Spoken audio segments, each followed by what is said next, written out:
السلام عليكم، كيف دايرين؟ لاباس؟ نتمنى يا ربي تكونوا بخير وعلى خير. كيف كتشوفوا معايا اليوم ان شاء الله غادي نحضر معكم هاد الفطائر اللي كتجي هشيشه.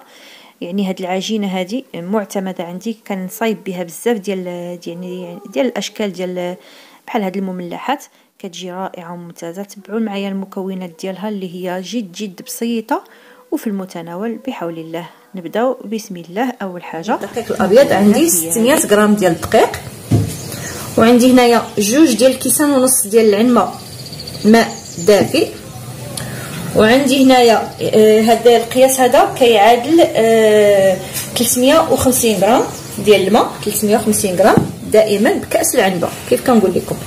عندي 2 ديال المعالق كبار ديال الزيت نباتيه، نتوما بغيتو زيت الزيتون او زيت العود تقدروا تستعملوها. عندي هنايا ملعقه كبيره ديال خميره الفوريه او خميره الخبز، خميره حبيبات، وعندي هنايا نصف ملعقه كبيره ما يعادل تقريبا ملعقه صغيره ديال الملحه، وملعقه كبيره ديال السكر الابيض فقط. السكر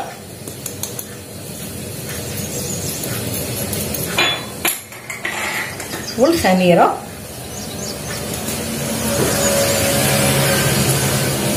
غنخلطوا هاد المكونات الجافه. بسم الله.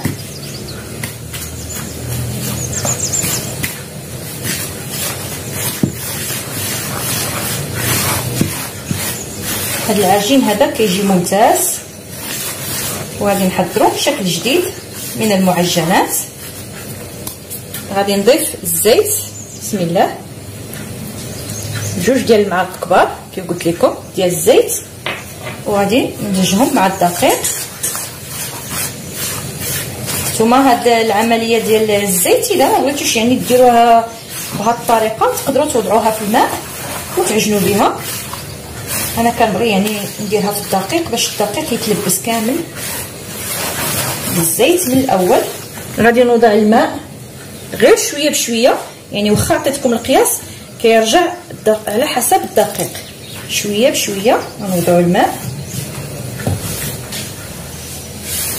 كنأكد على انكم توضعوا الماء شويه بشويه حتى نلموا العجين، وغادي نشوفوا عندنا ميزاننا يعني واش غادي نكتفيو بهذا القدر ديال الماء ولا نزيدو.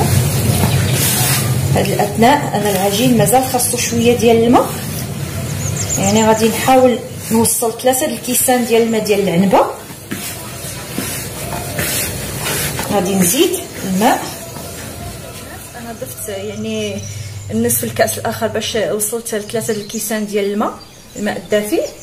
صافي كتجي العجين يعني على هذا الشكل هذا، بحال اللي كتلتصق شويه باليد. هذا هو القوام ديالها. غادي نحاول نجمعها بهذه الطريقه هذه وندهن لها وجه ديالها واحد ملعقه كبيره تقريبا ديال الزيت، وغادي نتركوها حتى ترتاح يعني تخمر واحد شويه، ونرجعوا باش نشكلوا بها المعجنات اللي بغينا. انا غندير لكم واحد الشكل اليوم اللي هو رائع في المنظر، كيجي ممتاز. صافي غادي نتركها تخمر ونرجع. رجعت معكم البنات من بعد ما ضاعف الحجم ديال العجين كيف كتشوفوا. غنحاولوا نديروا هذه العمليه. غادي نرش سطح العمل بشويه ديال الدقيق،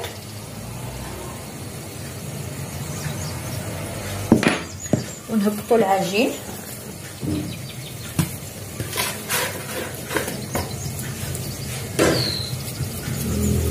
هكذا.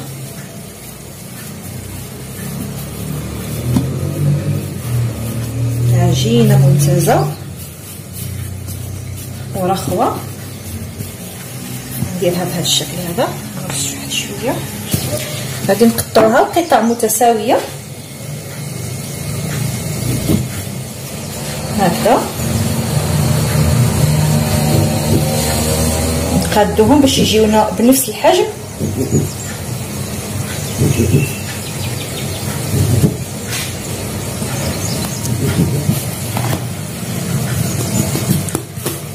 غير باليد ديالنا غادي نعبروا، يعني واش قادين ولا كاين شي كره كبيره كاين شي كره صغيره. نجي نحاول نخدموه بهذا الشكل هذا.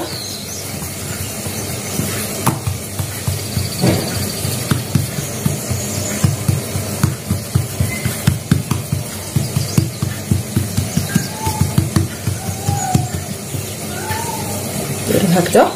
نتمنى الصوره تكون واضحه. ما نزيروش، غير نرخيو يدينا هكذا.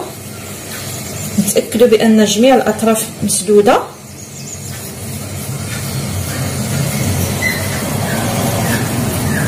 صافي. انا عندي طاوه فيها ورق الزبده ورشيتها بالدقيق. نتوما الا ما عندكمش ورق الزبده يعني ترشوا واحد الكميه كثيره ديال الدقيق في الطاوه ديالكم هكذا. بنفس الطريقه نشكلوا العجين ديالنا. غادي نرجع نغطيهم بشي حاجه دافيه ولا نديرهم في مكان دافئ، نخليهم يختمروا المره الثانيه. شوفوا هنا بعد ما ضاعف الحجم ديالهم واحد شويه غادي ندوزو بسم الله على بركه الله. غادي نديرو غير بالاصابع ديالي واحد الفتحه في الوسط هكذا. حاولوا قدوها قلت لكم غير في الوسط، ونخليو الجناب شويه طالعين هكذا. كاملين غادي نديروا لهم نفس الطريقه.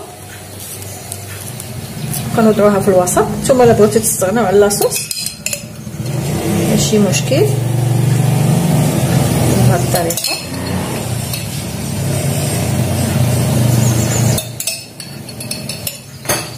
عندي شويه ديال البصل اللي انا شوحته واحد شويه فوق البوطه، شويه ديال الزيت، شويه ديال الابزار، ونوضعو هنايا.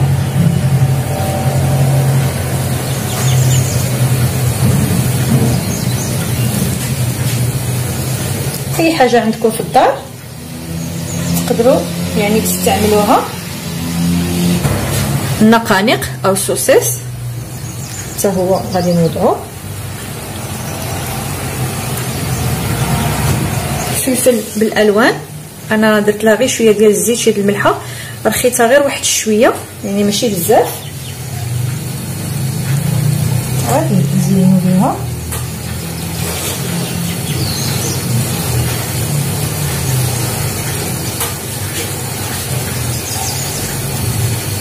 معليش لا تغطوا الحشوه هكذا.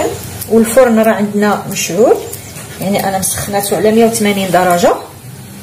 غير نساليو التزيين وندخلوهم يطيبوا، راه ما كياخذوش الوقت بزاف، يعني نار متوسطه. صافي كنخليوهم يطيبوا حتى كياخذوا واحد اللوين اللون الذهبي. ما مهم 5 ديال الدقائق حتى 10 ديال الدقائق، هذه هي المده ديال الطهي ديالهم. وها هما عندنا واجدين. انا كنكمل بهذه الطريقه. غادي ندهنوا هذا الجناب. بغيتو نتوما تستغناو على هاد العمليه ديال انكم تدهنوا الجناب بالبيض ماشي مشكل.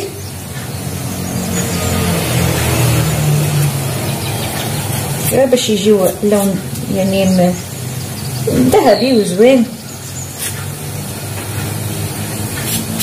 عندي واحد شويه ديال حبوب الخشخاش او البافون، غادي نزوق به نزينو به الجناب هكذا.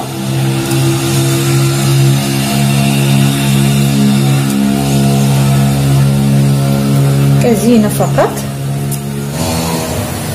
عندي واحد شويه ديال بذور الكتان او زريعه الكتان حتى هي نديروها مع الجناب.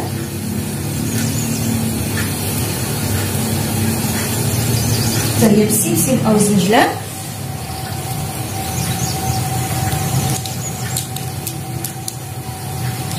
عندكم السانوج، عندكم يعني حتى واحد حب الرشاد، حتى هو كيجي رائع في التزيين وصحي في نفس الوقت. واضحه. غادي ندوز ندخلهم للفرن حتى يطيبوا على نار متوسطه.